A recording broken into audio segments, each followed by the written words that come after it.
pagi anak-anak semua. Pagi, Pak. Apa kabar hari ini? Sehat. Kelihatannya kayak semangat semua ya. Baiklah, sebelum kita memulai pelajaran kita pada pagi hari ini, mari kita membaca basmalah yang akan dipimpin oleh ketua. Baik, kepada ketua, silakan. Nah, kita akan awali kita mulai dari hari ini dengan membaca basmalah.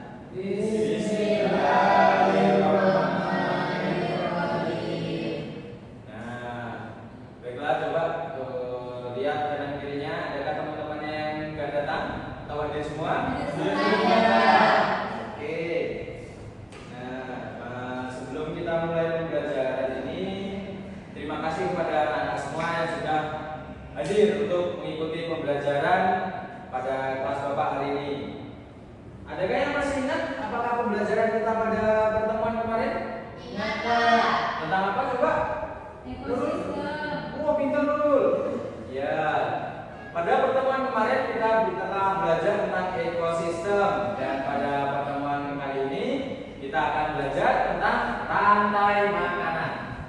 Jadi rantai makanan adalah proses makan dan dimakan antar makhluk hidup yang terjadi dalam sebuah ekosistem. Jadi rantai makanan ini terjadi di dalam ekosistem itu tidak hanya di satu tempat, melainkan terjadi di banyak tempat, bisa itu di sawah, di hutan, atau di danau, bahkan di laut. Nah, di dalam rantai makanan ini ada memiliki komponen-komponen tersendiri, seperti yang pertama adalah produsen. Produsen adalah makhluk hidup yang dapat menghasilkan makanannya sendiri. Nah, kemudian ada konsumen satu. Ada yang tahu konsumen satu? Yang memakai produsen, Pak. Pintar. Jadi konsumen satu ini adalah makhluk hidup yang memakan produsen, dan biasanya itu adalah hewan yang memakan tumbuhan atau herbivora. Kemudian yang ketiga ada konsumen dua. Konsumen dua itu Makan konsumen satu. pintar. Konsumen dua ini adalah konsumen yang memakan konsumen satu, yang biasanya itu adalah hewan karnivora yang memakan daging. Lalu yang terakhir ada dekomposer.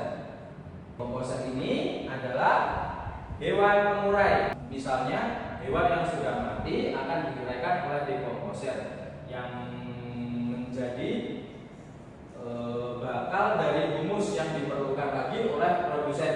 Jadi siklus dari rantai makanan ini itu terus berputar dari produsen satu, konsumen dua, dekomposer, kembali lagi ke produsen. Baiklah, Bapak akan memberi contoh dari rantai makanan yang terjadi di sawah. Di sawah itu tumbuhannya apa? Padi. Lalu dimakan belalang. Lalu kemudian dimakan oleh belalang. Lalu oleh ulat. Yang terakhir ulat dimakan oleh dan dimakan oleh dekomposer.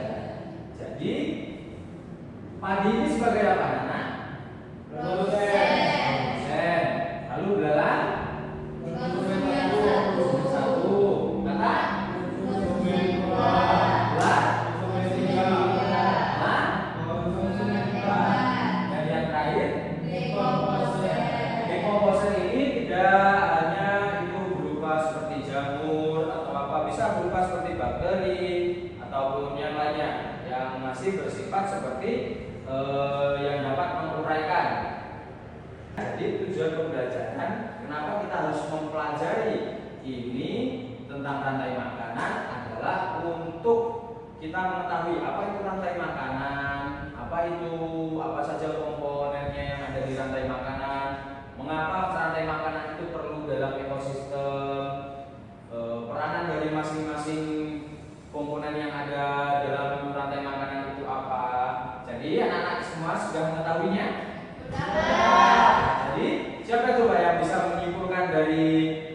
pembelajaran kita pada hari ini? Saya- Ayo, Ata. Jadi, kadar makanan itu adalah urutan makhluk hidup yang saling memakan. Tumbuhan itu menjadi makanan pertama karena bisa membuat makanan sendiri. Lalu hewan menjadi pemakan tumbuhan disebut dengan konsumen pertama. Lalu konsumen kedua akan memakan konsumen pertama. Lalu konsumen kedua dimakan oleh pengurai. Oke, kita. Jadi mungkin itu yang disebutkan oleh Tata. Jadi kesimpulannya adalah rantai makanan adalah proses makan dan dimakan yang terjadi dalam ekosistem yang kemudian itu di dalamnya ada beberapa komponen dan siklus itu terus berputar. Mungkin itu yang dapat kita pelajari pada pertemuan kali ini. Bapak nanti akan sebelum Bapak keluar, Bapak akan memberikan LKPD yang akan dikerjakan anak-anak semua di rumah. Dan jangan lupa minggu depan kalian bawa. Ngerti anak-anak? Ngerti, Pak. Minggu depan kita akan belajar tentang jaring-jaring makanan. Mungkin itu yang dapat Bapak sampaikan pada pertemuan pembelajaran kita pada hari ini. Assalamualaikum warahmatullahi wabarakatuh.